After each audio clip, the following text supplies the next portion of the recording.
We have a strange relationship with sleep. We know it's essential. We know that without it, we are unfocused, irritable, and unhealthy. Yet, for so many of us, a truly deep, restorative night's sleep feels like a rare and elusive prize. We toss and turn, our minds racing with the worries of the day. We wake up in the middle of the night and struggle to fall back asleep. And we start the next morning feeling groggy and behind before the day has even begun. In our quest for better sleep, we often focus on addition. We buy expensive new mattresses, we try weighted blankets, we experiment with melatonin supplements and sleep teas. And while some of these things can help, they often fail to address the root of the problem. The truth for most people is that our poor sleep is not caused by a lack of the right tools, but by the presence of the wrong habits. The first thing to avoid is arguably the most difficult for all of us: bright screens. This means your phone, your tablet, your laptop, and your television. In the evening, we tell ourselves we're just winding down by scrolling through social media or watching one more episode of our favorite show. But we are sending our brains the exact opposite message. Here's the science. Our brains have a master clock that regulates our sleep-wake cycle, and it is highly sensitive to light.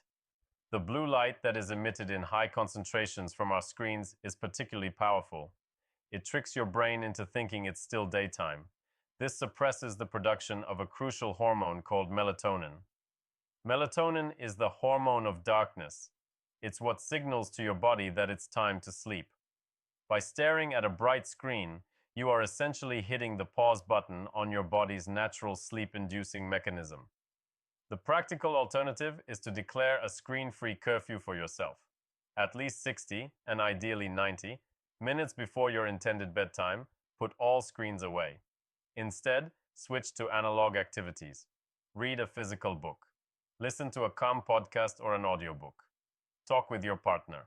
The goal is to transition your brain into a state of low stimulation and allow melatonin to do its job.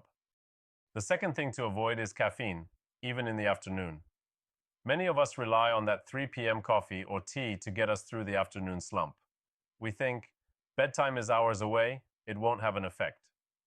But this is a major miscalculation of how caffeine works. Caffeine has a half-life of about 5 to 6 hours. This means that if you have a cup of coffee at 3 p.m., half of that caffeine is still active and circulating in your bloodstream at 8 or 9 p.m. It's a stimulant. It works by blocking the sleep-promoting receptors in your brain. So while you might be able to fall asleep, the caffeine still present in your system will prevent you from reaching the deeper, more restorative stages of sleep. You'll wake up feeling like you haven't truly rested, which only increases your need for that afternoon coffee the next day, creating a vicious cycle. The alternative is to make a simple rule: no caffeine after 2 p.m. If you need an afternoon boost, try a brisk 5-minute walk outside, drinking a large glass of cold water, or having a caffeine-free herbal tea. The third thing to avoid is a large, heavy meal close to bedtime. We've all been there. A late dinner or a big bowl of ice cream while watching a movie. It feels comforting, but internally, your body is being put to work. Digestion is an active process. It requires energy, it increases blood flow to your stomach, and it can slightly raise your core body temperature. All of these things are signals to your body to be active, not to rest. In order to initiate deep sleep, your body's core temperature actually needs to drop. Eating a large meal forces your body to multitask, trying to sleep while also trying to digest 1,000 calories. This often leads to fragmented, lower quality sleep and can even cause issues like acid reflux. The alternative is to try to eat your final large meal of the day at least 3 hours before you go to bed. If you are genuinely hungry before bed, opt for a small, light snack that is rich in protein or complex carbs, like a handful of almonds or a small piece of fruit. The fourth thing to avoid is the classic nightcap, or any form of alcohol before bed. This is one of the most pervasive myths about sleep. Many people believe that a glass of wine or a beer helps them relax and fall asleep faster. And in a way, they are right about the first part. Alcohol is a sedative. It will make you feel drowsy, and you will likely fall asleep more quickly. However, what happens next is the problem. As your body metabolizes the alcohol during the night, it creates a rebound effect. It severely disrupts your REM sleep, which is the stage of sleep crucial for memory consolidation, emotional regulation, and learning. This is why you can sleep for 8 hours after drinking, but wake up feeling mentally foggy and emotionally raw. You got the quantity of sleep, but none of the quality. The alternative, if you're looking for a relaxing evening ritual, is to switch to a calming, non-alcoholic drink like chamomile tea, or to try a warm bath, which can help relax your muscles and promote sleep. The fifth thing to avoid is intense, strenuous exercise. Regular exercise is fantastic for sleep, but the timing is critical. A high-intensity workout, like running, weightlifting, or a HIIT class, in the late evening can be a major sleep disruptor. Intense exercise raises your heart rate, your adrenaline, and your core body temperature.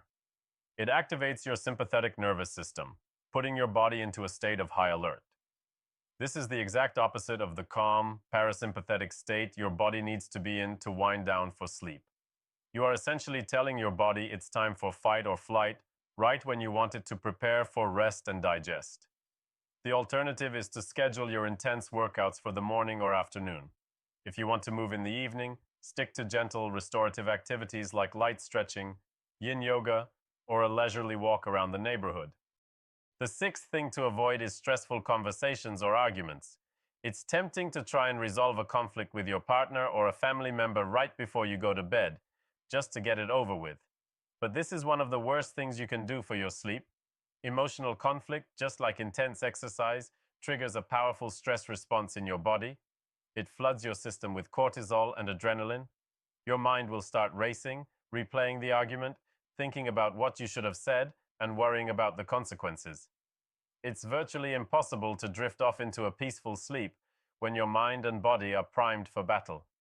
The alternative is to create a mutual agreement with the people you live with, a no-stress talk zone in the hours before bed. If a difficult topic comes up, agree to table it and schedule a specific time to discuss it the next day, when you are both rested and clear-headed. The seventh thing to avoid is working or checking work emails. In our always-on work culture, it's easy to think, I'll just finish this one last thing, or I'll just quickly check my inbox to prepare for tomorrow. This is a trap. Engaging with work keeps your brain in a problem-solving, analytical mode. It prevents your mind from unwinding. Even a single, slightly stressful email can be enough to trigger a cascade of anxious thoughts about your to-do list for the next day. The alternative is to have a hard, definitive shutdown ritual at least 90 minutes before bed. Close your laptop. Put away your work phone. If you're worried about forgetting something, do a brain dump and write down everything on your mind for tomorrow on a piece of paper.